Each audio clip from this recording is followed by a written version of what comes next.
Hi friend, कशा आहात? बघा आता गणपतीचं स्वागत झालेलंच आहे, आगमन झालेलंच आहे घरी. तर रोज एक प्रकारचा नैवेद्य दाखवला जातो गणपती बाप्पांना. सो आज मी ड्रायफ्रूटचे मोदक केलेले आहेत बघा, सोप्या पद्धतीनं आणि झटकीपट होऊन जातं आणि दिसायला पण आकर्षक छान दिसतात. बघा इथं खोबर घेतले खिसून आणि बेदाणे घेतलेत आणि बिना बियांचे खजूर मिळतात मार्केटमध्ये आपल्याला, ते वापरलेले आहेत आणि बदाम आणि काजू दोन्ही मिक्स करून असं कट केलेले आहेत आणि मगजबी किंवा परसबी तुम्ही दोन्हीपैकी कोणतंही घेऊ शकता. आणि जर तुम्हाला ह्यामध्ये आणखीन काही ॲड करायचं असेल तर तुम्ही करू शकता. आणि बघा आता मी इथं पॅन गरम करायला ठेवलेला आहे. आता ह्यामध्ये आपल्याला 2 चमचे तूप घालायचं आहे.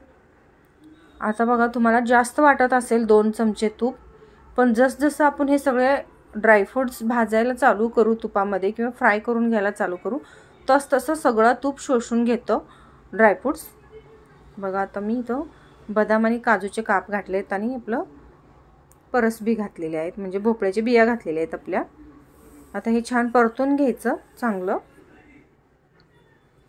व्यवस्थित भाजलं गेलं पाहिजेत. करपू द्यायचं नाही आणि जास्त पण भाजायचं नाही आहे. एकदम लो फ्लेमवरच आपल्याला हे सगळ्या गोष्टी करायच्या आहेत. आता ह्यामध्ये खोबर घालून घ्यायचं आहे बघा. जसं आपले सगळे ड्रायफ्रूट्स भाजत येतील तसं सगळं थोडं थोडं घालत जायचं आहे. एकदम सगळं घालून भाजायचं नाही आहे, नंतर ते व्यवस्थित भाजलं जात नाही. आता इथं खोबऱ्याचं खीस आणि बेदाणे घालून घेतलेले आहेत बघा.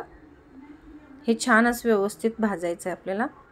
अजून थोडासा तूप दिसतोय आपल्याला त्या पॅनमध्ये, पण नंतरनं जसं आपण भाजत जाईल किंवा फ्राय करत जाईल तसं पूर्ण शोषून घेतं आणि पॅन सगळा रिकामा होतो बघा.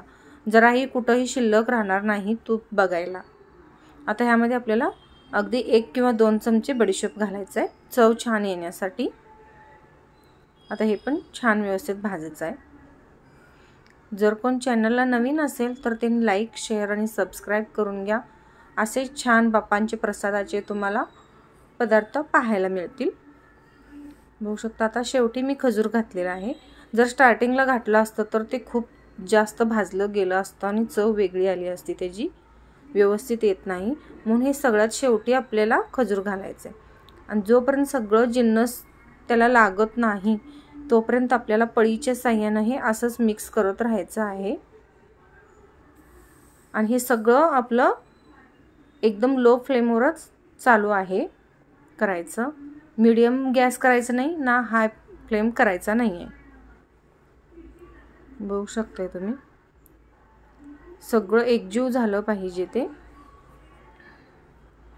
बघा सगळं कसं एकजीव झालेलं आहे आणि जरासुद्धा तुपाचा एक कणसुद्धा म्हणजे थेंबसुद्धा दिसत नाही आहे. पॅन अगदी स्वच्छ बघा दिसतोय तुम्हाला. आणि हे सगळं एकजीव झालेलं आहे. आता सारण आपलं व्यवस्थित बघू शकताय तुम्ही. बघा मी दाखवते तुम्हाला, जराही तूप कुठं शिल्लक राहिला नाही आहे, सगळं ऑब्झर्व झालेलं आहे. आता हे आपल्याला एका डिशमध्ये काढून थंड करायचं आहे. अगदी 2-3 मिनटामध्येच थंड होऊन जातं. जोपर्यंत आपण साचा घेऊन स्वच्छ करून घेत असतो ना तेवढ्यातच थंड होतं. हे व्यवस्थित पसरून घ्यायचं ताटामध्ये, म्हणजे पटकन थंड होऊन जातं. आणि साच्याला तेल वगैरे लावायची काहीच गरज नाही आहे. मग हे असं व्यवस्थित पसरून घ्यायचं, म्हणजे पटकन थंड होतं. अगदी 2-3 मिनटामध्ये होऊन जातं. तुम्ही सुद्धा नक्की ट्राय करून बघा. बघा मी साचा काढून घेऊन दुसरी डिश घेऊपर्यंत म्हणजे सगळं थंड झालेलं आहे. तुम्ही सुद्धा अशा पद्धतीनेच ट्राय करून बघा. बघू शकता मध्ये आपला कसा गोळा तयार झालेला आहे. जास्त चिवट झालं नाही, चिकटसुद्धा झालं नाही आणि हाताला चिकटतसुद्धा नाही आहे. अगदी स्वच्छ हात बघा तुम्ही, बघू शकताय तुम्ही. आता थोडं सारण घेऊन आपल्याला ह्यामध्ये भरायचं आहे, किंवा तुम्ही ते साचा ओपन करून त्यामध्ये ठेवून मग दाबला तरी चालतं.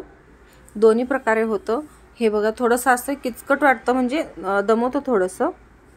बघा मी व्यवस्थित भरून घेतलाय. तरी साचा ओपन करून त्यामध्ये भरलात तरी चालतं. बघू शकता हाताला सुद्धा चिकटलं नाही आहे आणि साच्याला सुद्धा चिकटलेलं नाही आहे. बघू शकता किती छान छोटासा आपला मोदक तयार आहे बाप्पासाठी.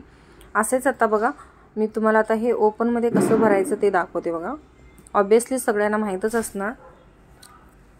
बघू शकता तुम्ही व्यवस्थित भरून घ्यायचं आणि मग बंद करायचं ते.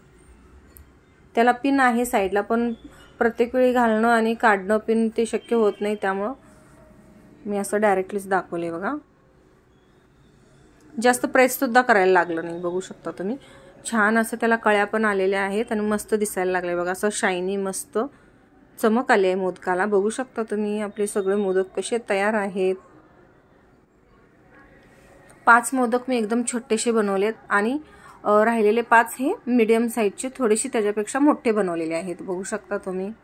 लहान मुलांना आपण छोटेसे देऊ शकतो आणि मोठ्यांनाही थोडेसे मोठे केले ते देऊ शकतो, कारण लहान मुलं ऑब्विसली सगळंच नाही खाऊ शकत जास्त प्रमाणात. थँक्यू. पूर्ण व्हिडिओ